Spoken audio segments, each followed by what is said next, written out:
دوستو یاد رکھنا، تگڑا اور مضبوط جوان پتہ کون ہوتا ہے؟ جس کی نظریں پوری طرح اس کے کنٹرول میں ہوں۔ یہ علامت جوانی ہے۔ جس آدمی کا پوری طرح، دو لوگ دنیا میں کبھی کوئی کارنامہ سر انجام نہیں دے سکتے، ایک جو حرام کھاتا ہو، ایک جس کی نظر ناپاک ہو۔ محمد بن قاسم جب یہاں آئے تھے نا، تو ایک دن بڑے پریشان تھے، تو ایک بزرگ کہنے لگے آپ کیوں پریشان ہیں؟ کہنے لگے راجہ دہر سے مقابلہ ہے اور ہماری فوج تو سندھ کے رستے بھی نہیں جانتی، زبان بھی نہیں جانتی، لڑیں گے کیسے؟ 2-4 دن کے بعد ان بزرگوں کی دوبارہ محمد بن قاسم سے ملاقات ہوئی تو بڑے خوش تھے۔ کہا اب آپ کیوں خوش ہیں؟ کہنے لگے وہ میرا مقابلہ نہیں کر سکتا، میں نے تحقیق کر لی ہے۔ کہا کیوں؟ کہنے لگے نظر کا گندہ ہے، اور جو نظر کے گندے ہوتے ہیں وہ میدانوں میں ٹھہرا نہیں کرتے۔ میدان کے لیے نکلنے کے لیے پاک جوانی کی ضرورت ہوتی، تطہیر مزاج ہونا ضروری ہوتا ہے، پاکیزہ افکار اور سچی اور سچی ستھری سوچوں کا ہونا ضروری ہوتا ہے۔ اس لیے فرمایا کہ میرا مقابلہ نہیں کر سکتا۔ حضرت عبداللہ ابن حذافہ کمرے میں تھے، تو وزیر کی بیٹی اندر سجی سنوری پہنچ گئی۔ جیسے ہی آپ نے اس کفر کی چال کو دیکھا تو تیمم کر کے نفل شروع کیے۔ وہ ساری رات بیٹھی رہی، رب کا بندہ ساری رات عبادت کرتا رہا۔ عبادت بڑا سہارا ہے، مصلی بڑا سہارا ہے اللہ کے بندوں۔ صبح دروازہ کھولا، وزیر نے اپنی بچی سے پوچھنا چاہتا تھا رزلٹ کیا نکلا، تو وہ کہنے لگی پیچھے ہٹ جا، اب تیرا میرا تعلق کوئی نہیں، میں نے نبی پاک کا کلمہ پڑھ لیا۔ اس نے کہا میں نے بھی زمانہ دیکھا ہے، پر یہ کیا لوگ ہیں، کستوری کے بنے ہوئے، سندل سے دھلے ہوئے، کہ میں ساری رات کمرے میں رہی اور 100 اور 1000 آدمی جس جوان کا مقابلہ نہ کر سکے، اتنا طاقتور جوان کمرے میں رہا اور اس نے نظر اٹھا کے نہ دیکھا۔ او کچا رنگ للاری والا جڑا چڑھدا تے لیندا رہندا ہے، اے عشق تیرے دا رنگ محمد چڑھیا پھر نہیں لیندا۔ میں کہا ایک دفعہ نظر اٹھا کے نہیں دیکھا، کمال ہو گئی۔ اتنے بڑے لوگ، اتنی بڑی سعادت مندی، فیروز بختی، معاملہ فہمی حد ہو گئی۔ اللہ اکبر۔ دوستو بادشاہ جب پوری طرح ہار گیا نا، اس نے کہا مار دو۔ تیل گرم کیا ایک کڑاہی میں، اور جب آپ کو اس میں ڈالنے لگے تو آپ کی آنکھوں میں آنسو آ گئے۔ بادشاہ کا خیال ہوا شاید نرم ہو گئے ہیں، کہنے لگا روئے کیوں؟ فرمانے لگے سوچتا ہوں جان ہی ایک ہے، کتنا مزہ ہے اس کی راہ میں جان دینے کا، کتنی لذت ہے اس کے نام پر مرنے میں، کتنا لطف ہے۔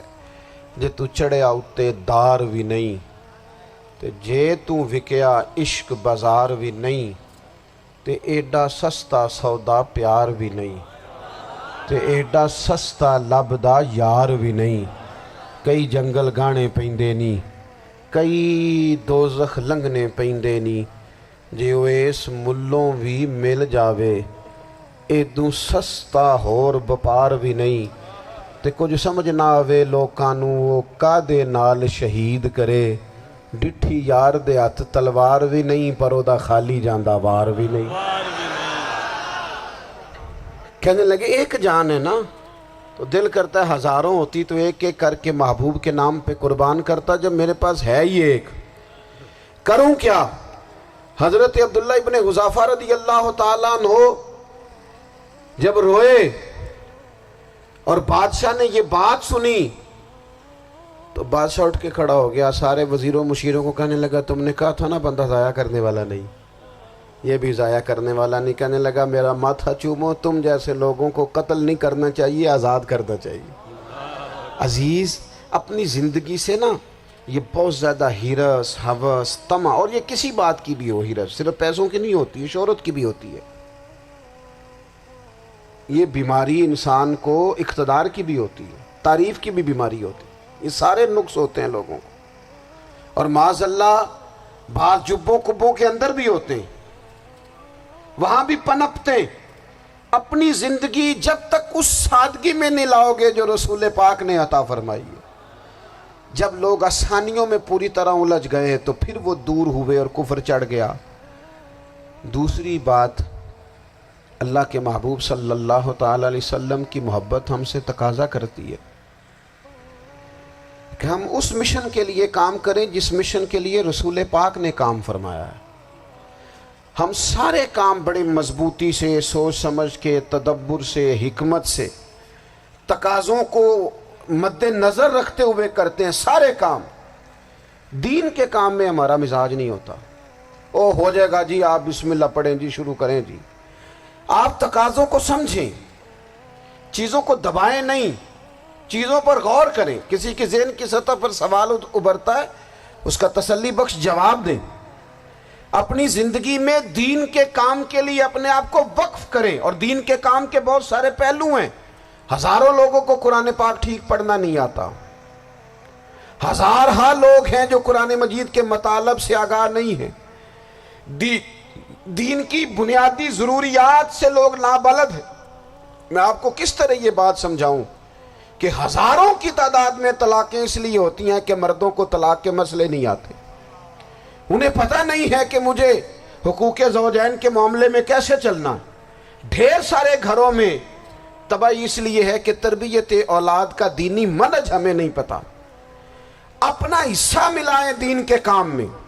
ایک آدمی کو اگر تو نمازی کرنے میں کامیاب ہو گیا، تیری زندگی بدل گئی۔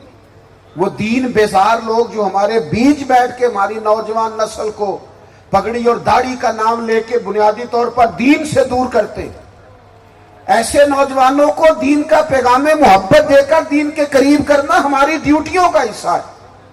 ہمیں ذمہ داری کا احساس کرنا پڑے گا، ہمیں یہ خاص قدم اٹھانا پڑے گا، توجہ دینی پڑے گی۔